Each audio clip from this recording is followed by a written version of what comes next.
Well, we have a little bit of a special event here on CBN. Way back in the 1970s, in a different time and space, one of the main mediums of entertainment was radio, and Marvel made their attempts to break into that. This series will be a presentation of the 1975 Fantastic Four series. Now, not only did the series feature Stan Lee doing the narration, it also featured a pre-Saturday Night Live Bill Murray playing the part of Johnny Storm. Now, the rest of the team was filled out with Cynthia Adler as the Invisible Girl, Bob Maxwell as Mr. Fantastic, and Jim Pappas as the Thing. Each episode is almost word for word taken directly from classic Fantastic Four comics. And if you want to get the rest of this 13-part series, make sure you press that subscribe button and ring the bell. And leave us a little comment and tell us what you think of this classic radio.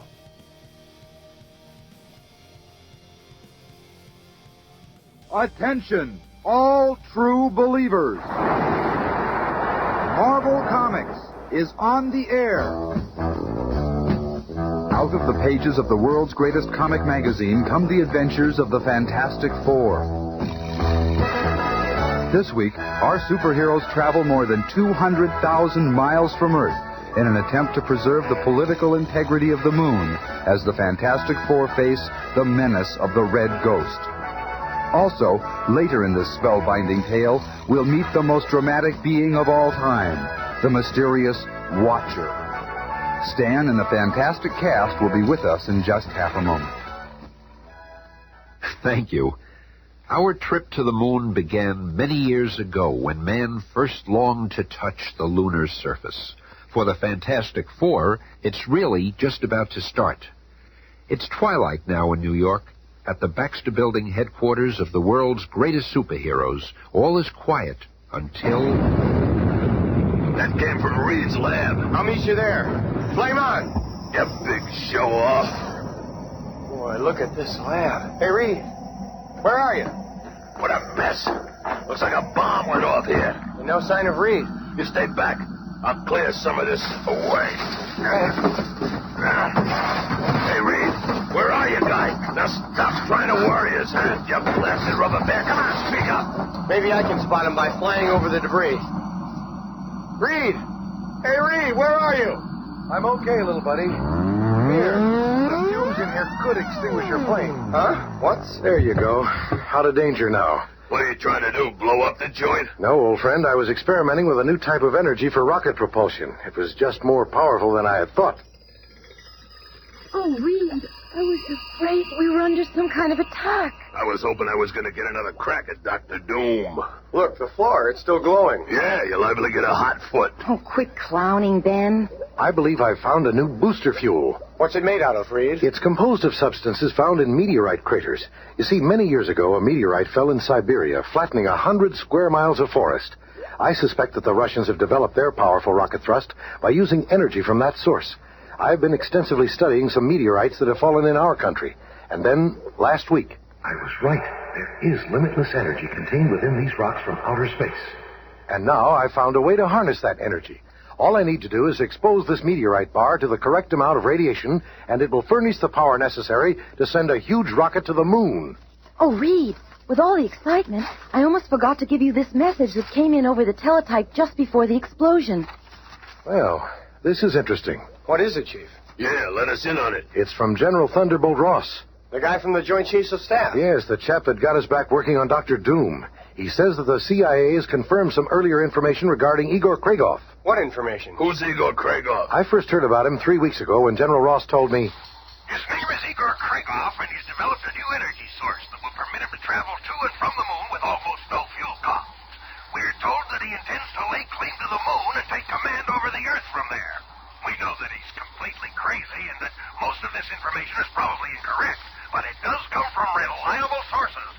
And now this wire confirms that information. Igor Kragoff does exist and is apparently headed for the moon. So by the end of the week, as soon as I have finished converting our rocket, I'll be on this area here, the mysterious Sea of Sighs. Wait just a cotton-picking minute here. What do you mean you'll be there? This ain't no solo deal. Oh, Ben, not a chance. It's too dangerous. I couldn't possibly let you risk your lives. But, Reed, you'll need us. Trouble is, we've let you boss us around too much. Ben, cut it out. You don't know what you're saying. Don't kill him, you big lunk. No, I'll just rough him up a little.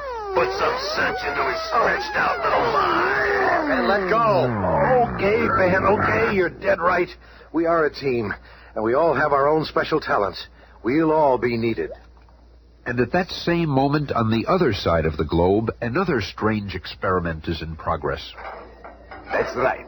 When you see the red light flashing, you turn the escape lever. You have learned the response as well. Only a genius such as Igor Kragov could have trained you, a gorilla, to operate certain functions of our spacecraft. Another test in your education. That's right. Put on your magnetic shoes. Well done, my monstrous slave. And here is your reward. A nice banana. Behave yourself while I go play with your other schoolmates. Stay back, you.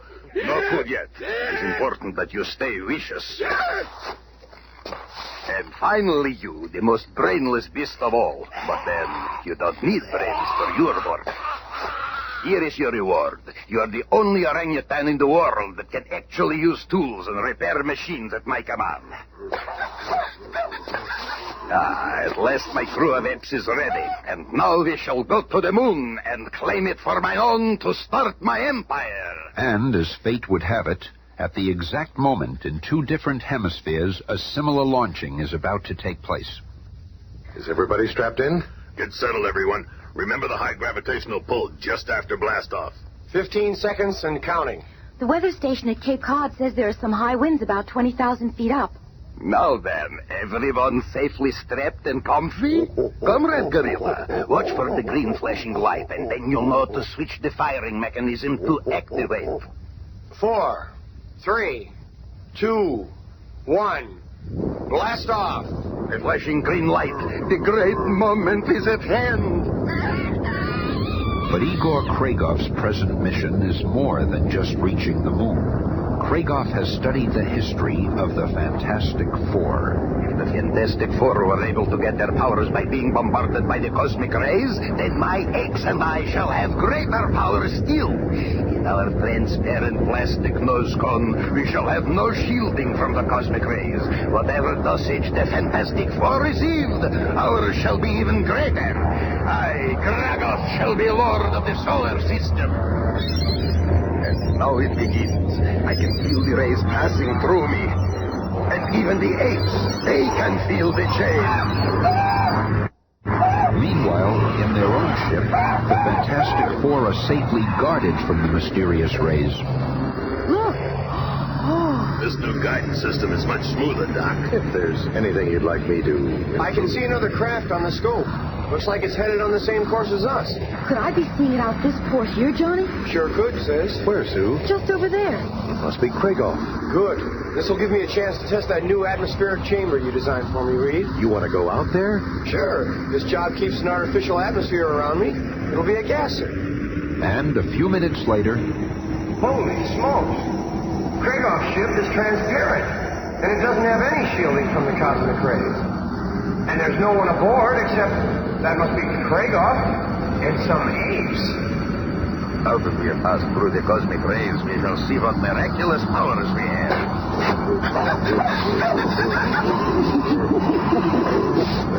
You all look exactly the same, but that's impossible. The rays must have affected us. They must have.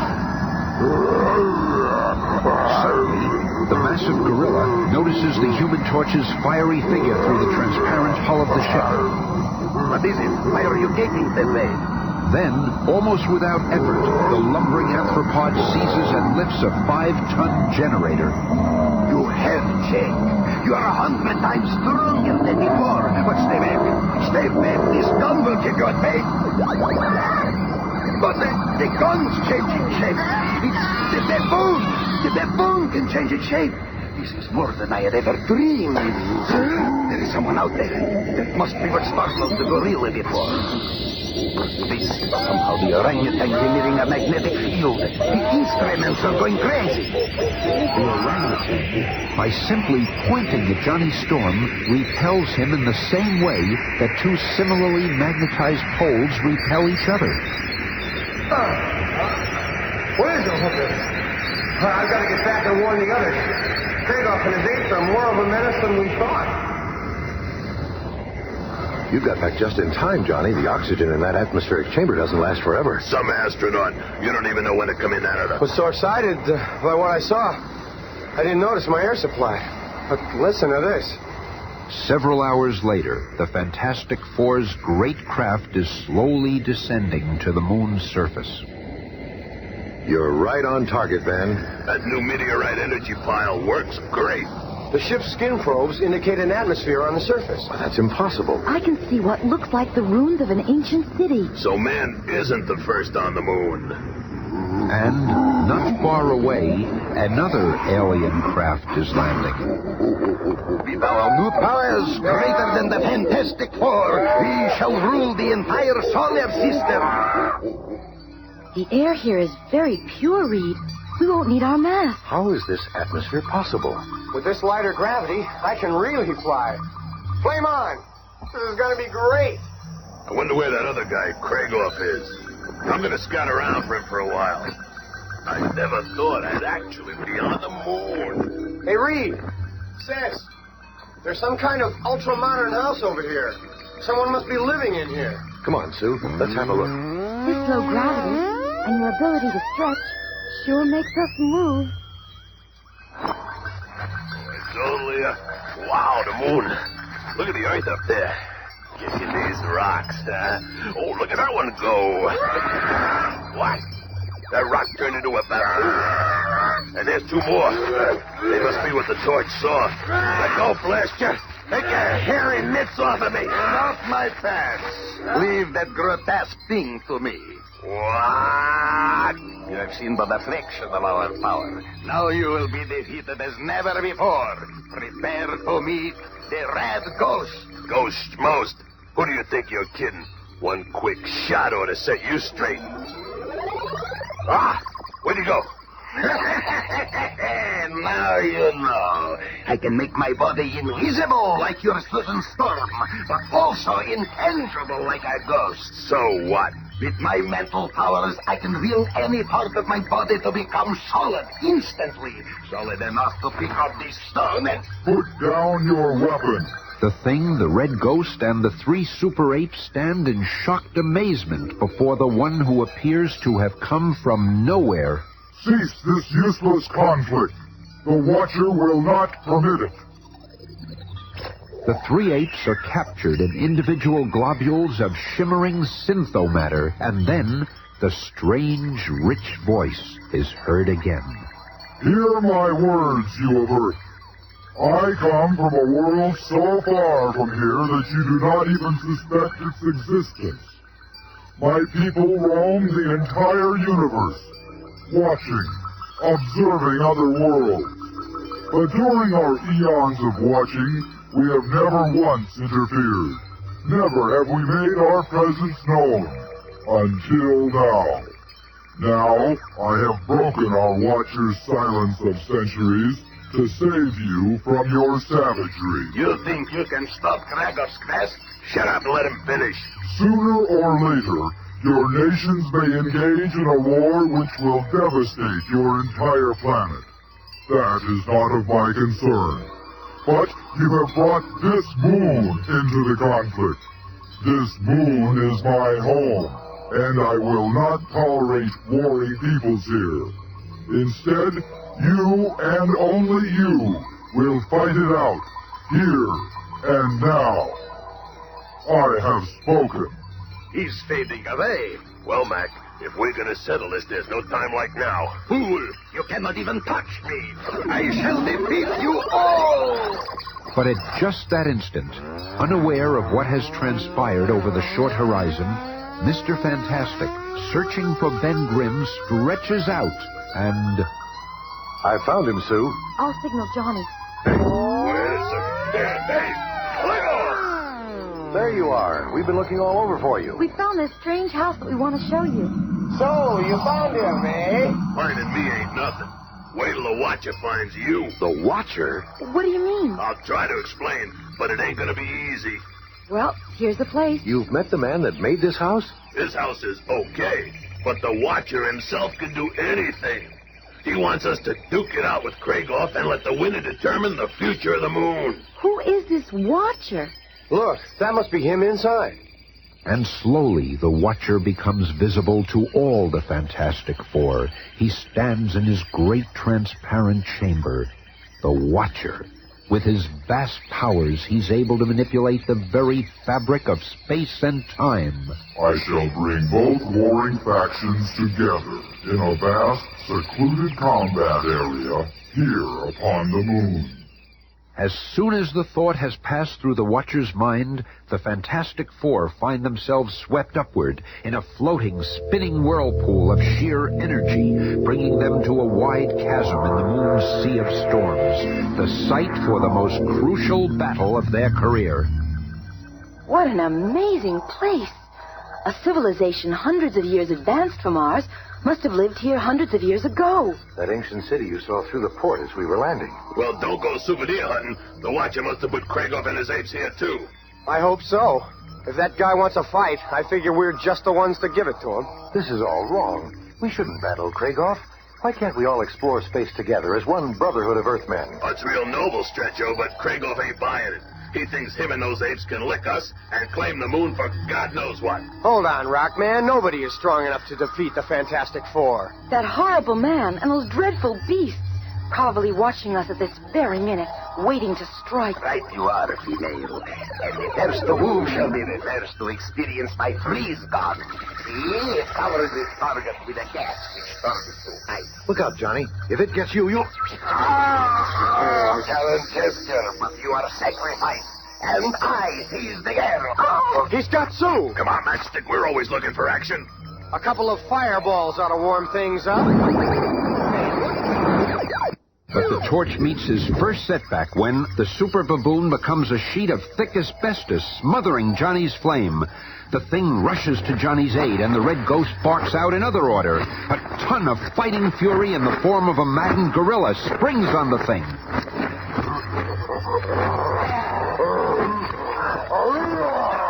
We got some fight on our hands. Yeah. The measure of a man is not how he fights a winning battle, but how bravely he faces hopeless odds. Just let me get in one haymaker. But before the thing can get within range... That's it, Comrade Gorilla. We've done it. Our exposure to the cosmic rays has made us even more powerful than the Fantastic Four. The solar system will be ours. This ape's magnetic-like power holds me so tight that I can't move.